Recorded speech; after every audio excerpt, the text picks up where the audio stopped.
Sebenarnya di kawasan Kabupaten Ponorogo dan sekitarnya, selamat pagi semuanya, apa kabar? Assalamualaikum warahmatullahi wabarakatuh. Hadir untuk Anda program Bincang Duta pagi hari ini untuk edisi hari Sabtu, tanggal 16 Oktober tahun 2021.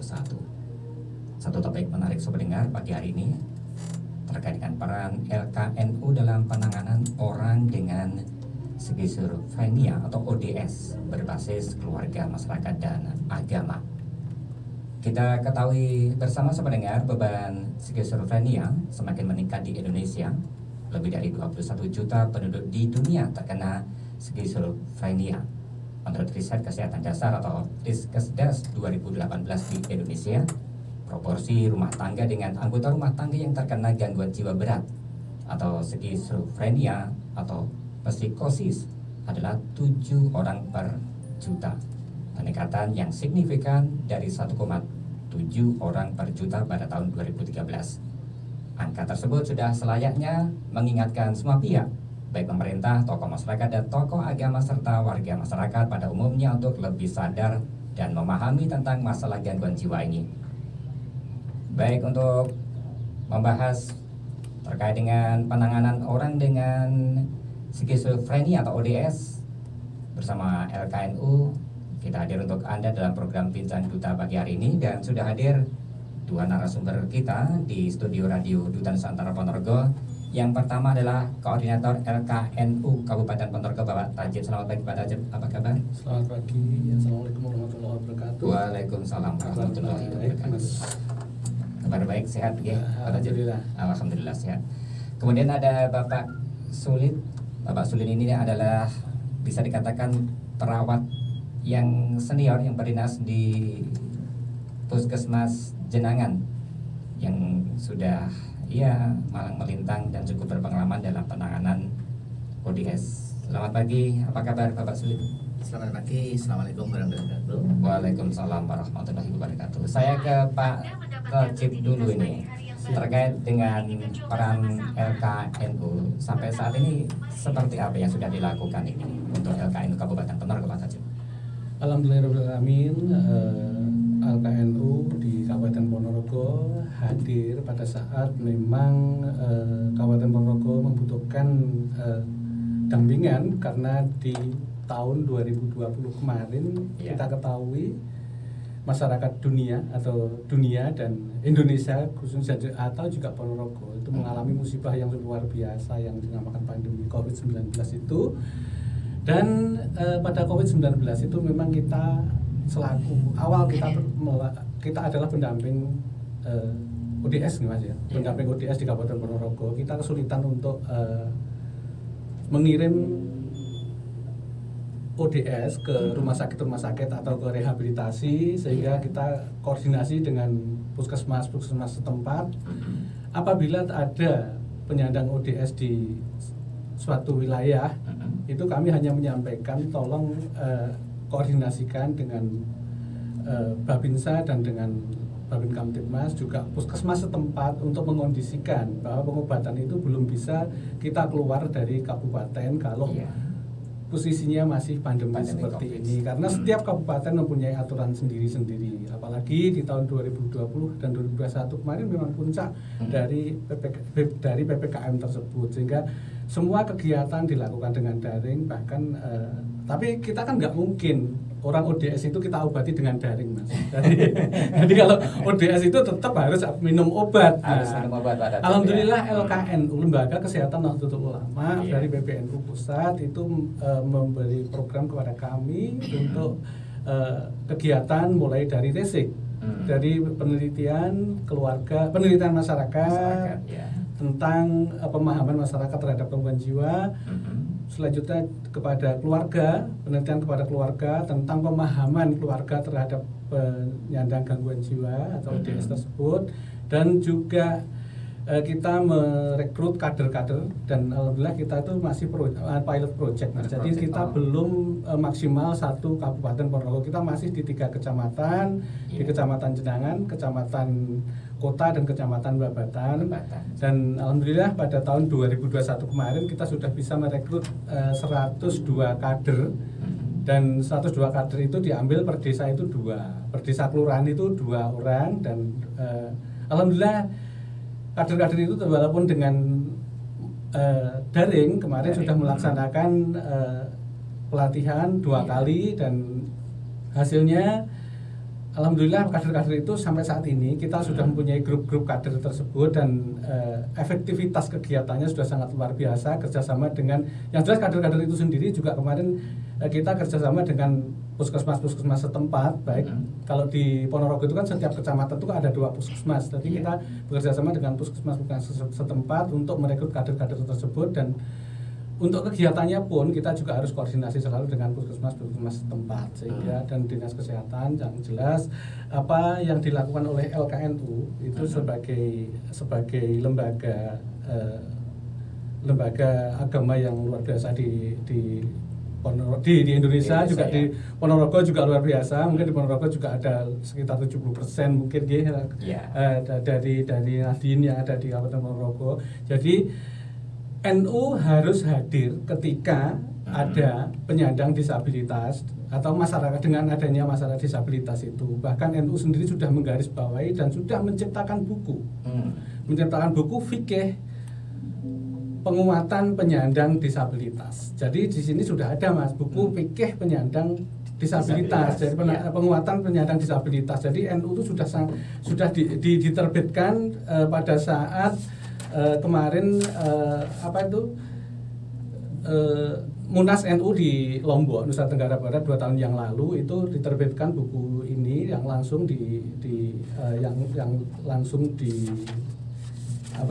oleh PBNU Pusat, Kiai Haji Akil Sirot ya.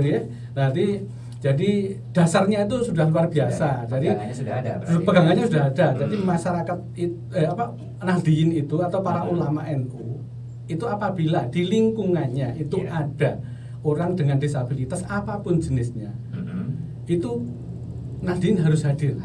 Apabila ada pemimpin yang tidak atau yang kurang memperhatikan terhadap disabilitas, Nahdien atau ulama NU harus mengingatkan. Wajib hukumnya mengingatkan pemimpin-pemimpin tersebut. Karena apalagi dengan ODS tadi, ODS orang dengan skizofrenia itu harus mempunyai porsi yang harus kita utamakan. Karena di dalam NU, di dalam agama Islam itu jangan sampai orang sudah kena bencana itu kita tindas dengan bencana yang lain. Salah satu contoh kalau di masyarakat kita masih ada pemasungan. Jika masih ada pemasungan, orang gangguan jiwa itu adalah orang yang dengan diuji Allah yang luar biasa. Dengan istilahnya mereka mendapatkan musibah yang luar biasa. Tapi karena dia itu pada saat itu merusak dan merusak fasilitas umum dan sebagainya, akhirnya itu harus dipasung. Nah, pasung itu sendiri kan juga musibah yang luar biasa lagi. Jadi musibah ditambahi musibah lagi. Itu adalah sebuah kesalahan yang luar biasa menurut NU, dan itu hadis-hadisnya banyak sekali Mas untuk mengupas ini nanti suatu saat nanti kita bisa mengupas ini, tapi untuk saat ini kita memang sosialisasi terkait LKNU hadir untuk penguatan disabilitas yang ada di Kabupaten Ponorogo. Mudah-mudahan di tahun berikutnya itu nanti program-program kita yang lebih bagus, termasuk produktivitas disabilitas itu bisa kita tingkatkan, juga hak-hak disabilitas yang ada di Kabupaten Ponorogo terpenuhi, termasuk kemarin yang kita kupas adalah bagaimana ketika masjid itu tidak ada fasilitas untuk disabilitas, itu pembangunan masjid itu kurang tepat. Jadi sebenarnya semua tempat ibadah itu atau tempat umum pelayanan publik itu harus memberikan layanan untuk disabilitas atau ramah disabilitas atau inklusi yang selesai. Ya, itu baik, sangat menarik yang disampaikan sebagai pengantar dari Pak Tajib.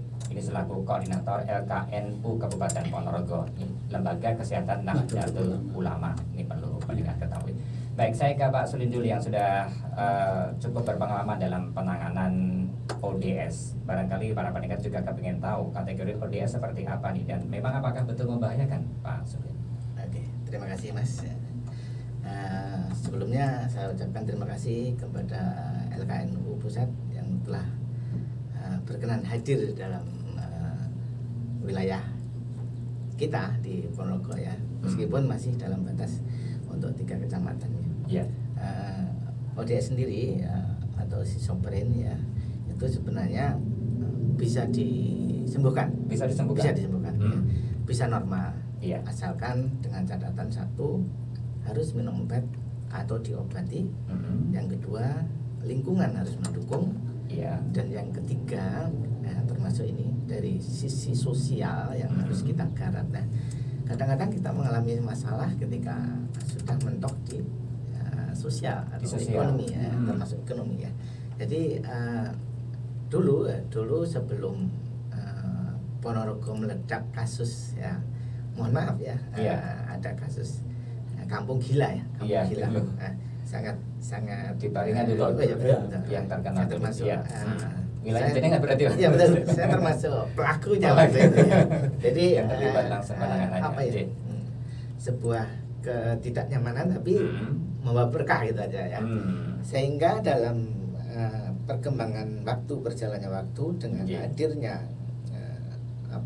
stigma kampung gila atau kampung sinting itu, sehingga saudara-saudara yang schizofren yang terlantarkan itu alhamdulillah sedikit demi sedikit sudah ada penanganan ya. Dan terima kasih lagi saya ucapkan kepada pemerintah Kabupaten Ponorogo yang selama ini sudah menyediakan terutama obat ya, obat. Ya.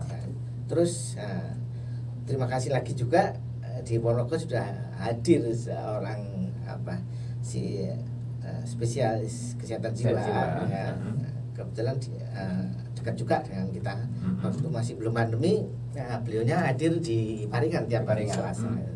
Karena ini pandemi masih dulu dan insya Allah ke depan tetap kita jalankan untuk pelayanan spesialisasi di Paringan. Di Paringan. Dan alhamdulillah kembali lagi di Paringan yang belakang itu insya Allah mudah-mudahan bisa lancar ya, mau dibangun sebuah tempat untuk rehabilitasi psikotik ya. Jadi khusus untuk teman-teman yang sudah membaik dari rumah sakit, nanti kita rehab di sana sebelum kita kembalikan ke keluarga, sehingga keluarga menjadi nyaman, bisa menerima lah kehadiran mereka di lingkungannya. Oke. Ini kalau bisa dijelaskan Pak Sulin, sebenarnya apa sih yang menyebabkan orang karena ODS ini yang paling banyak apa penyebabnya? Untuk sebabnya sendiri memang untuk faktor keturunan memang ada ya. Faktor keturunan. Ya, ini porsinya lumayan juga ya. Kemudian dengan faktor yang lain juga, termasuk yang stres juga bisa menyebabkan. Ya.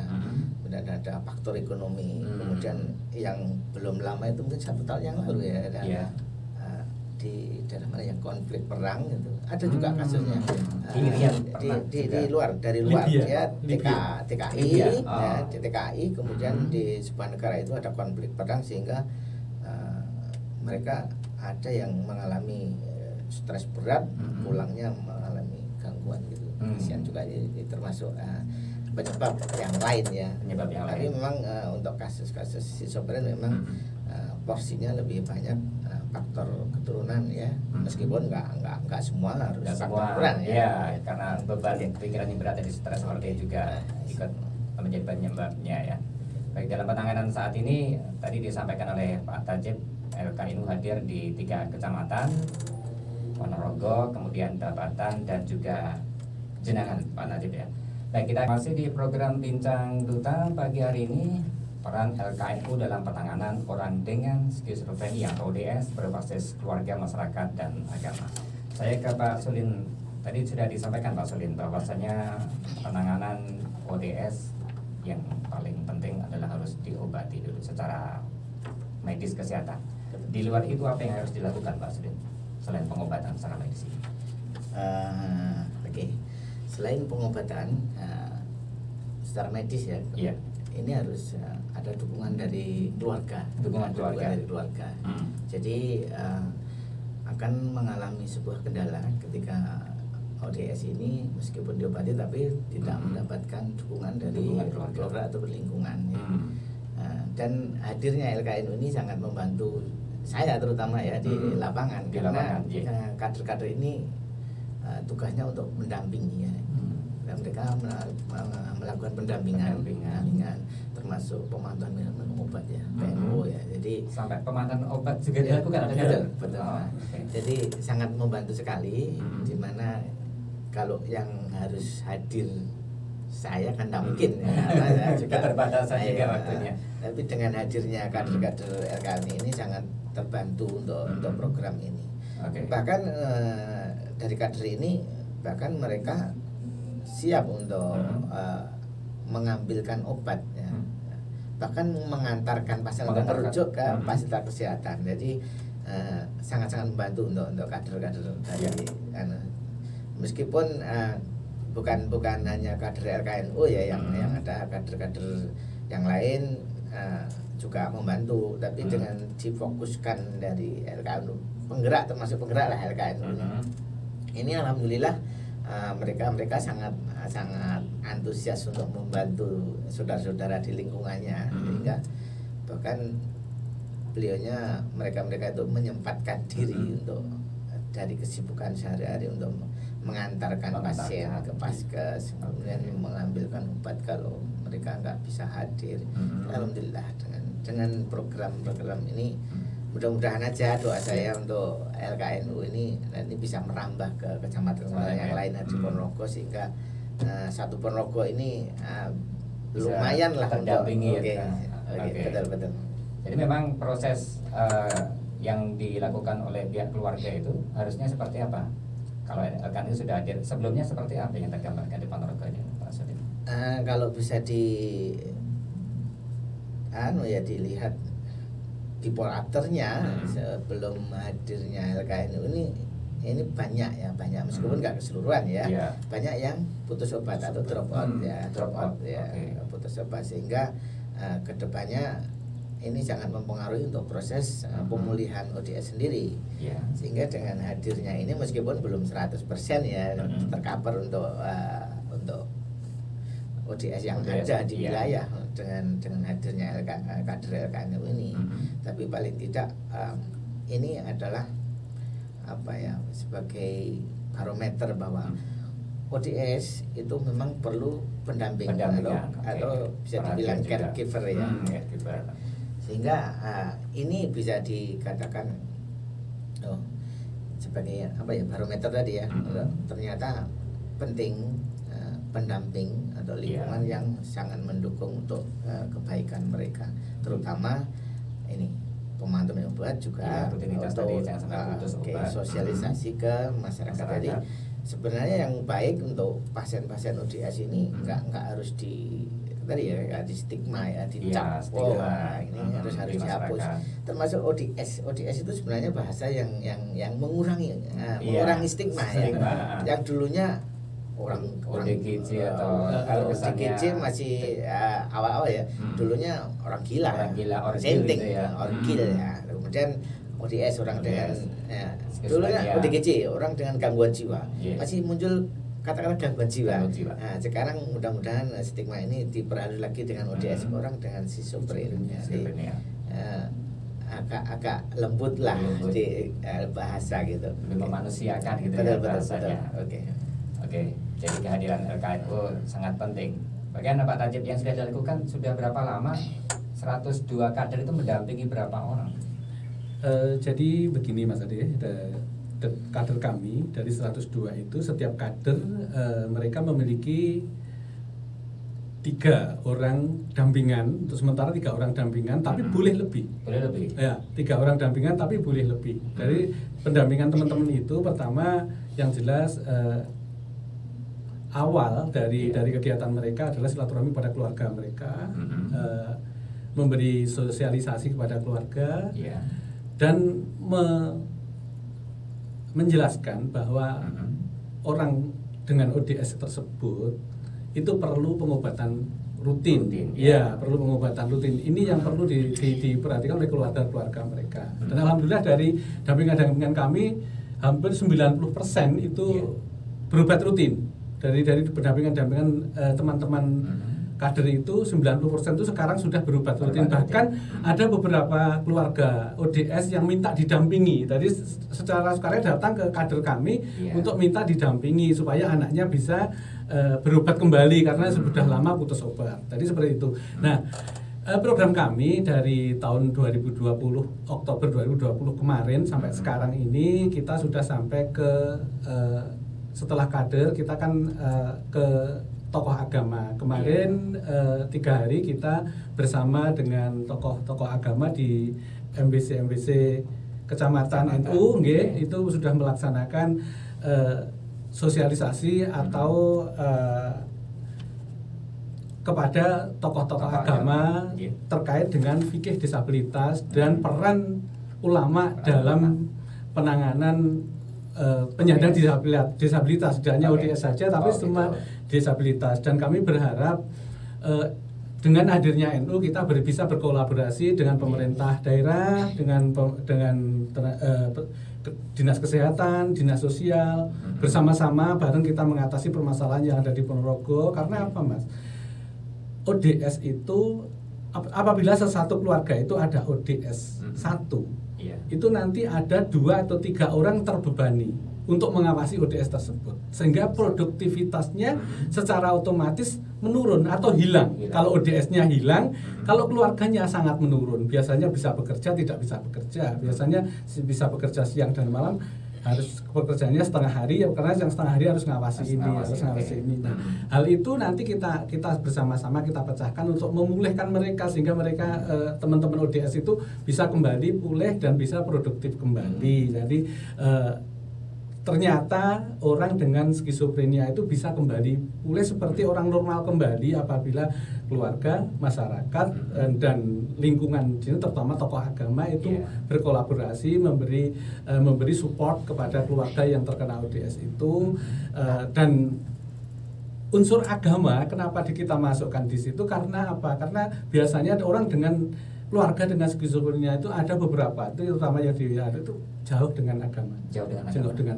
Walaupun memang disebutkan dalam hadis-hadis di sini memang orang dengan gangguan jiwa itu pas kondisi kambuh atau kondisi pas lagi apa itu namanya itu kambuh itu memang itu tidak diwajibkan untuk melaksanakan ibadah. Tapi kalau normal itu kan harus melaksanakan kewajiban. Dan keluarga-keluarga yang mungkin perginya ke paranormal atau dukun itu kita kembalikan bahwa orang gangguan jiwa itu tidak harus dimasukkan sana, harus diobati. Pertama harus diobati. Islam itu doa, yang kedua doa. Jadi seperti itu. Jadi usaha sama doa. Itu harus diimbangkan. Oke, berarti dari tadi disampaikan 102 kader minimal sampai 3. Minimal 3. Berarti kan 306 kalau dikalikan. Sebanyak itu yang di saat ini didampingi. Minimal 306 orang itu. Oke, awalnya gimana Pak Najib? Sempat muncul pertentangan nggak dari keluarga? Kadang keluarga itu kan orangnya tertutup.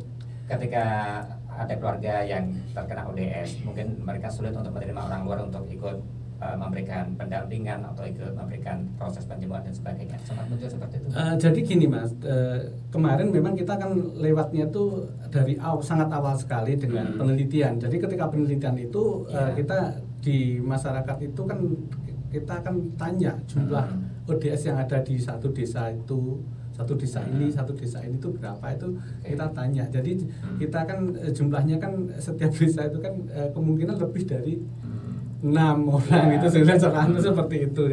Jadi sebenarnya banyak kan, cuman kan ini yang berobat rutin ada enggak, yang tidak pernah berobat ada enggak, itu kan kita tahu di situ. Terus apa keluarga seperti apa, ini keluarganya seperti apa, ini keluarga seperti apa. Kalau keluarga itu memang belum bisa kita dampingi, ya memang kita mencari dampingan yang lain.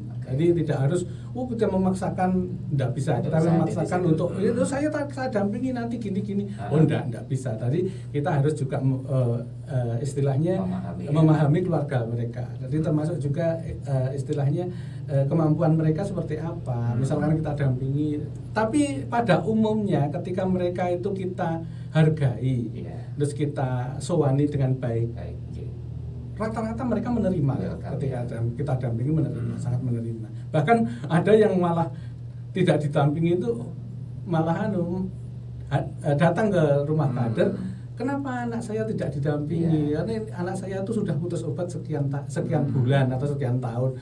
Mohon untuk anak saya supaya bisa kembali berobat seperti berobat sampai seperti itu. Ya. Tadi disampaikan Pak Sulin ini sangat membantu karena akhirnya kader-kader ini bisa menjadi kepanjangan dari teman-teman di dinas kesehatan utamanya Pak Sulin ya. Betul. Karena memang jumlah yang sangat terbatas.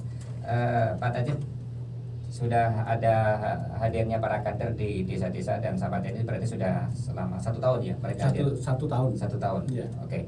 Kader-kader ini dibekali apa Pak Tajib? Mungkin selain ilmu komunikasi atau ya. apa gitu? Ya alhamdulillah kita dari LKNU kita memang bukan memberikan honor, istilahnya kita nggak mampu memberikan honor, itu kan nggak mampu pada kader-kader itu. Kita memberikan untuk kegiatan dan transportasi kepada mereka supaya mereka melakukan, dan rutin Mas, laporan itu rutin, bisa masuk rutin apabila kita ada, sebenarnya sangat minim sekali. Jadi sebenarnya itu mereka lebih bangga dengan kesadaran beliau itu daripada dengan apa yang kita sampaikan, karena yang kita sampaikan sangat istilahnya ya jauh dari jauh karena tapi hasil dari apa yang mereka laksanakan luar biasa. Sampai saat ini Ponorogo termasuk proyeknya tuh bagus dalam artian teman-teman kader itu laporannya kan setelah laporan itu kan harus ada screening Mas. Screening itu kita mendata keluarga-keluarga yang ada di sekitar mereka. Minimal 1 ODS itu screeningnya itu 10 orang. 10 orang. Setelah itu setiap kader itu diberi kesempatan untuk sosialisasi. Minimal 15 orang. Jadi setiap kader itu mempunyai setiap saat itu setiap 2 minggu sekali itu melaporkan, saya screening berapa orang, pada 2 minggu ini saya sosialisasi ke sekian orang, itu nanti ada fotonya, ada nama-nama yang disosialisasi, termasuk screening, misalkan ABCD itu ada kendala apa, kendala dalam psikologisnya itu ada kendala enggak dalam keluarga, kalau ada itu ada catatan tersendiri. Jadi seperti itu. Jadi kader ini punya kemampuan apa Pak Tajib? Mungkin selain pemahaman soal kesehatan, kemudian mereka dibekali apa aja? Kita bekali yang jelas seperti buku panduan, termasuk juga buku-buku laporan itu kita dan laporan kemarin dari LKNU itu sebenarnya kita mengambil dari ilmunya Pak Sulin. Pak Sulin, jadi kemarin saya minta Pak Sulin buku panduan seperti kesehatan di Ponorogo itu seperti apa. Jadi ini pun buku kesehatan apa sih namanya Pak Sulin yang untuk laporannya sampai per bulan itu? Itu laporan per bulannya Pak Sulin itu perkembangan ODS, perkembangan ODS, data perkembangan ODS itu memang untuk bahan dari untuk kader-kader kita, dari termasuk juga kader-kader. Alhamdulillah untuk pilot project ini tidak hanya Ponorogo Mas, tapi ada Kabupaten Sidoarjo ya, di Sidoarjo itu juga bahannya itu juga kita ada dari sini kemarin. Jadi kader sudah bisa membaca data dengan perkembangan seperti ini sudah menafsirkan untuk dikonsultasikan ke Pak Sulin barangkali yang sudah lama. Kalau kasus seperti ini nanti penanganannya harus seperti apa gitu Pak Tajib. Oke, saya ke Pak Sulin. LKNU sudah hadir dengan kadernya dan juga para tokoh agama dan masyarakat. Pola seperti ini memang efektif Pak Sulin ya untuk penyembuhan dengan ODS itu sendiri. Ya betul sekali. Jadi PMO pemantauan minum obat ya, itu sangat penting ketika mengharapkan sebuah hasil yang bisa maksimal ya. Hadirnya kader ini memang sangat membantu sekali ya. Terus yang terakhir menggandeng tokoh agama juga. Ya. Kebetulan saya juga terlibat untuk pelatihan. Kebetulan ketika LKNU mengadakan pelatihan, kebetulan saya dihadirkan untuk memberi materi. Ya. Jadi alhamdulillah kader-kader yang ada di LKNU ini memang sudah kita bekali ya sedikit ilmu, karena mohon maaf saya sendiri juga gak berilmu sih, cuma pengalaman ya. Jadi ada materi untuk kesehatan jiwa sendiri, termasuk nanti gejalanya gimana, kemudian termasuk waktu pelatihan yang sebelum mereka terjun itu sebenarnya sudah ada pelatihan komunikasi ya, termasuk pendekatan keluarga gimana caranya, terus kemudian metodenya gimana, harus hadir ke desa itu, gitu. Harus ada advokasi ke pemangku wilayah, termasuk Pak RT, Pak RW, Pak Lurah dan lain-lain. Gitu kita sudah kita kasih bekali, termasuk yang seperti disampaikan Pak Tajib. Mereka sudah kita sediakan sebuah checklist ya, ada checklist untuk tinggal mengisi perkembangannya gimana, terus minum obat gimana, gejalanya apa saja, ini sebenarnya tinggal mengisi. Nah, ini kebetulan ngambil dari tempat saya, dari metode pengisiannya aja. Ya. Jadi selain kader itu harus mengingatkan rutinitas minum obat, apa yang harus dilakukan oleh kader terhadap orang ODS itu sendiri, Pak Sulit? Sering mengajak ngobrol atau bagaimana bercerita atau? Betul. Jadi karena ODS ini harus ditangani secara holistik ya, dari obat juga, dari sosial juga, dari agama juga. Jadi kader-kader ini diharapkan sebagai perpanjangan tangan kita dari dinas kesehatan. Seperti yang saya sampaikan bahwa ODS itu tidak cukup dengan obat ya. Jadi komunikasi kalau bisa dibilang say hello-nya lah itu harus ada. Jadi stigma harus kita hapus, benar harus kita hapus, kemudian memanusiakan mereka lah. Jadi saran saya ketika ada sebuah keluarga ada yang ODS, jangan diistimewakan. Kadang-kadang kebanyakan keluarga sebelumnya ya ini sudah, kamu nggak usah ngapa-ngapain, kamu sakit. Nah, ini sebenarnya mencas ya. Ini sudah dicas ya, mendapat ini. Sebenarnya yang betul ketika ada ODS sudah mulai pulih, ajaklah untuk kegiatan sosial, arisan, yasinan, kerja bakti, silahkan dilibatkan. Jadi mereka kalau mereka merasakan iya ya, saya ini masih ada gunanya. Nah, ini yang penting sekali untuk membangkitkan semangatnya. Karena ODS itu kadang-kadang kan ada macam-macam ya, ada yang melalui gangguan mood ya, nggak ada mood sama sekali, ya, bahkan hilang moodnya, bisa ada juga ya. Dari itu kan kader harus menghadiri, termasuk tokoh agama harus hadir di sana. Jadi mereka yang bisa dibilang kurang beruntung dari kita lah yang masih sehat ini, mereka tertolong lah artinya dengan hadirnya teman-teman saudara-saudara kita ini peduli kepada mereka, diharapkan mempercepat pemulihan selain obat gitu. Jadi memang tanggung jawab bersama ya, betul, keluarga tapi juga lingkungan sekitar. Kita sudah berada pada sesi yang terakhir di Bincang Duta, peran LKNU dalam penanganan orang dengan skizofrenia ODS berbasis keluarga, masyarakat dan juga agama. Tadi sudah disampaikan oleh Pak Sulit dan juga Pak Tajib terkait yang sudah dilakukan selama ini. Saya ke Pak Tajib dulu. Tadi disampaikan oleh Pak Sulis, Pak Tajib, bahwasanya tidak hanya cukup minum obat, tetapi juga orang atau ODS ini diharapkan nanti juga kreativitas akan kembali muncul. Kalau sudah kehilangan mood ini kan sulit bagaimana membangkitkan dan bisa memberikan motivasi dan spirit yang ditemui di lapangan, Pak Tajib. Kondisinya seperti apa rata-rata yang ditangani teman-teman kader itu sendiri? Oke Mas, jadi ketika kami datang di masyarakat itu memang masih banyak masyarakat itu melakukan stigma, dan di Ponorogo itu ya kita akui itu tidak, itu masih ada, Pasung itu masih ada ya, masih ada. Jadi kita pertama itu harus menyadarkan keluarga, jangan ada stigma. Stigma itu sebenarnya macam-macam, tidak hanya kamu itu orang gila itu dan itu penyandang disabilitas dan sebagainya.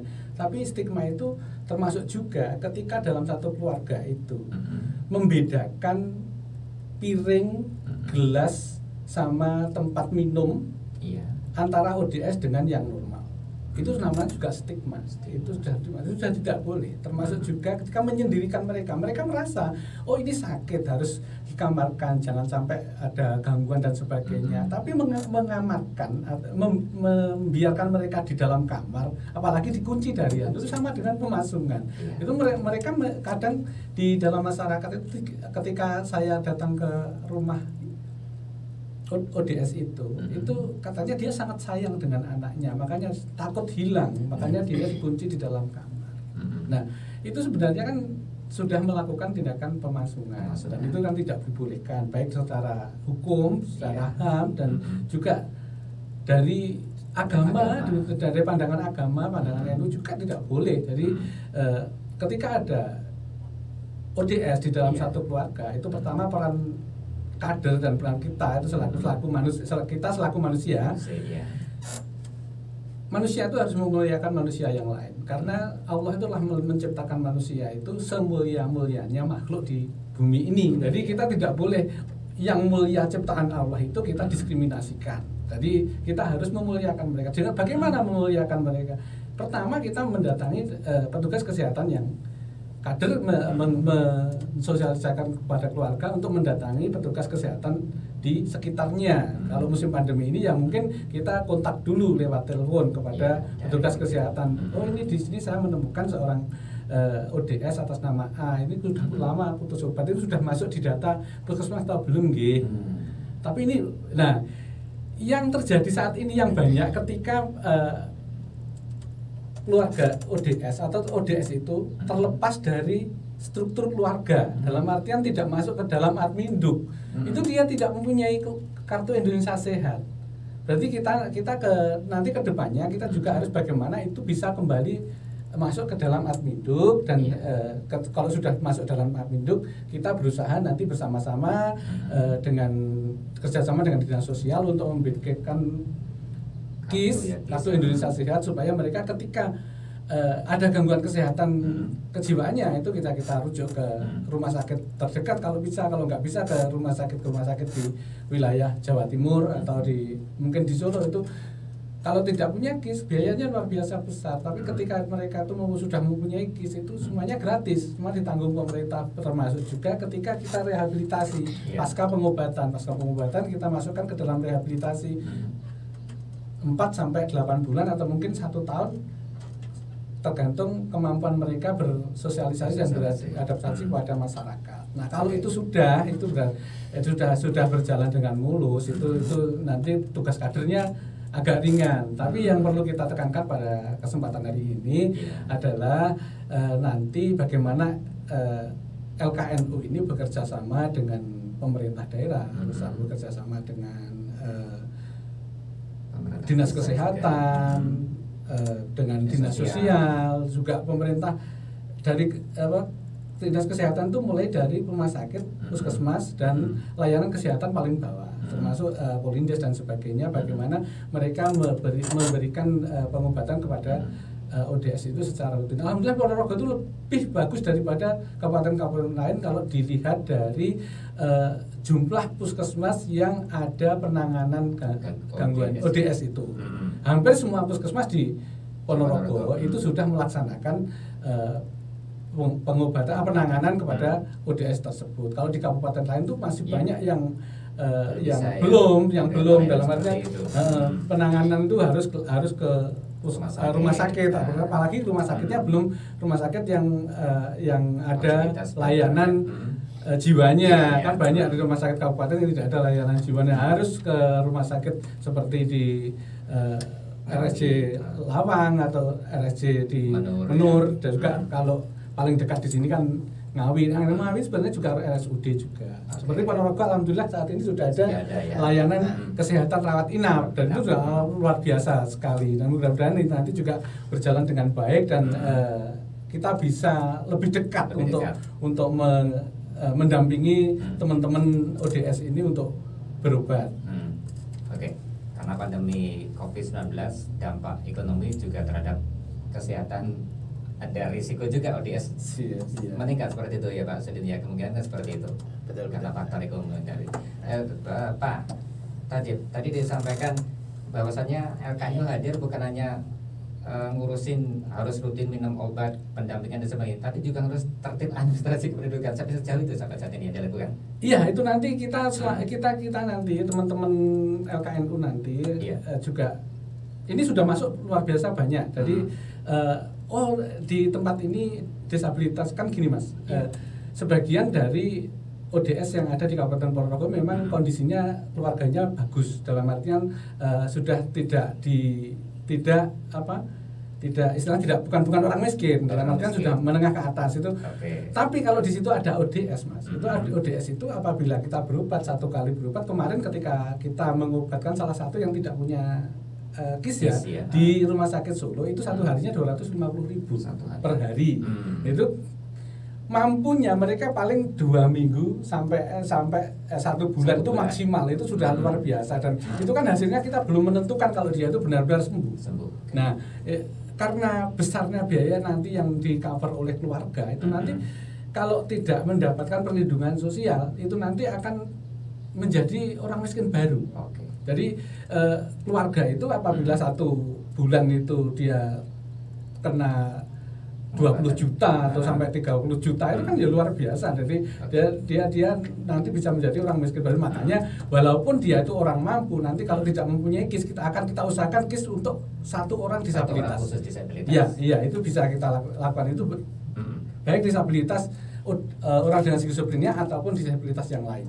Karena memang pengobatan tadi disampaikan harus berkelanjutan, tidak boleh berhenti. Kalau stop tanpa ada pendampingan penanganan orang yang memberikan perhatian khusus, tentu diharapkan tidak akan sembuh-sembuh. Iya. Dan kalau nggak punya KIS, Mas, kalau nggak punya KIS itu keluarga itu 1 bulan itu untuk obatnya ya, belum injeknya, untuk obatnya saja itu kemarin itu ada yang curhat ke kita itu dan ngambilnya di Solo itu belum transportnya itu 1.200.000 totalnya itu untuk 1 bulan. Obat yang khusus diminum saja. Itu belum yang transportnya, belum injeknya. Kalau injeknya itu nanti tambah. Berarti cukup besar ya. Iya, kosnya cukup besar ya. Ini akan dilakukan LKNO untuk mendampingi agar paling enggak yang masuk dalam kategori ODS nanti bisa masuk dalam KIS ya. Iya, betul. Ini dalam tahap apa, sudah ada yang berhasil? Sudah ada yang berhasil. Jadi kemarin teman-teman yang menemukan ODS dan tidak mempunyai KIS itu harus menyetorkan KK.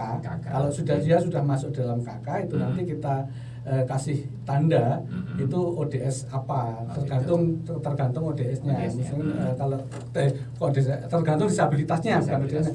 Kalau dari disabilitasnya cacat mental, itu ditulis aja di situ seperti ini untuk membedakan bahwa yang kita ajukan itu KIS khusus untuk disabilitas. Baik, saya banget waktunya sudah. Mungkin sebagai closing statement dari Pak Sulin mau yang disampaikan, monggo Pak ini. Terima kasih. Yang terakhir ya, sekali lagi ucapkan terima kasih kepada LKNU yang telah hadir membantu kami dari kesehatan, dan terima kasih lagi kepada Rumah Sakit Harjono yang sudah siap untuk menerima rawat inap ya. Ini sebagai informasi saja ya. Jadi alhamdulillah di Ponorogo untuk Rumah Sakit Harjono sudah ada pasal khusus jiwa.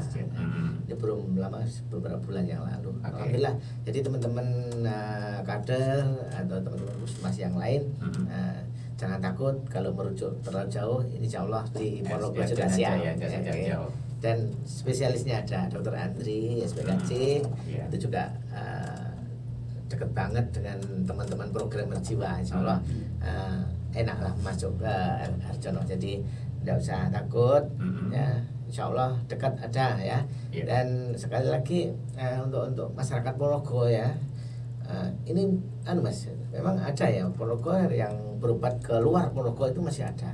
Jadi monggo manfaatkan sediaan obat pemerintah daerah ini. Di Ponorogo fasilitas kesehatan sudah disiapkan dan tidak beli, gratis ya. Jadi jangan jauh-jauh, di Ponorogo sudah disiapkan alhamdulillah untuk pengadaan obat yang luar biasa untuk Ponorogo ini. Manfaatkan daripada keluar uang jauh banyak duit yang keluar. Manfaatkan fasilitas kesehatan yang ada di Ponorogo ini dengan bantuan pemerintah daerah yang pengadaan obat gratis. Bukan gratis, tapi memang ini yang menanggung dari pemerintah ya. Jangan bilang kalau ini obat ini jelek ya, ini bagus kok ya. Jangan khawatir ya. Rutin minum obat yang siap. Oke, gitu. Dan pendampingan dan kasih sayang dari keluarga. Pak Taji, mungkin yang disampaikan sebelum kita akhiri dialog pagi hari ini. Iya, terima kasih saya sampaikan kepada Duta Nusantara, termasuk juga salah satu radio Nadli di Kabupaten Ponorogo, dan minta dukungannya nanti ke depannya ketika kita memberikan sosialisasi kepada masyarakat untuk yang jelas PR kita masih sangat banyak dan LKNU hadir nanti tahun 2021 masih ada, tahun 2022 nanti masih ada dan akan mengembangkan di kecamatan-kecamatan yang lain dan minta dukungan dari masyarakat Ponorogo dan termasuk juga kita nanti akan kolaborasi dengan berbagai stakeholder termasuk instansi termasuk dinas kesehatan dan dinas sosial dan dinas yang lain, karena ketika ODS itu nanti sudah pulih itu kan perlu lapangan pekerjaan atau perlu mereka diproduksikan kembali. Jadi orang-orang dengan yang sudah pulih itu nanti mempunyai kesibukan sehingga tidak menyebabkan mereka kambuh lagi. Jadi kita nggak usah yang berat-berat, kita tidak usah membayarkan yang tinggi-tinggi. Yang sudah kita lakukan bersama Pak Sulin di Paringan, di Desa Paringan itu ODS itu sekarang sudah kita latih anyam-anyaman, kita sudah latih termasuk anyam-anyaman bambu. Kita kan di situ ada kearifan lokal, pohon bambu di Paringan kan banyak sekali. Nah itu dari kita sudah 3 kali menghadirkan pelatih dari baik dari dari BLK maupun dari keperguruan tinggi. Terus juga kita ada anyam-anyaman tas nanti, insya Allah tas-tas itu juga di Ponorogo kayaknya sudah luar biasa, itu nanti menjadi ikon Kabupaten Ponorogo karena pegawai-pegawai di Ponorogo nanti yang ibu-ibu itu nanti harus memakai tas yang dari konsumennya. Dan alhamdulillah Pak Bupati kemarin memang menyarankan kepada pegawai pemerintah di Kabupaten Ponorogo tidak menggunakan tas branded, tapi harus menggunakan tas dengan kearifan lokal itu. Jadi tas brand ODS itu termasuk salah satunya nanti produk-produk ODS nanti bisa disaksikan di Paringan ketika melaksanakan kegiatan tersebut. Baik, mudah-mudahan sukses untuk LKNU. Amin. Tidak mudah putus asa dan tidak patah semangat ya. Karena menangani sesuatu yang istimewa ini membutuhkan kesabaran, ketelatenan dan harus jadi motivator juga. Siap. Baik, sebenarnya kita akhiri sampai di sini program Bincang Duta peran LKNU dalam penanganan ODS berbasis keluarga, masyarakat dan agama. Semoga bermanfaat. Kita akhiri. Assalamualaikum warahmatullahi wabarakatuh. Waalaikumsalam warahmatullahi wabarakatuh.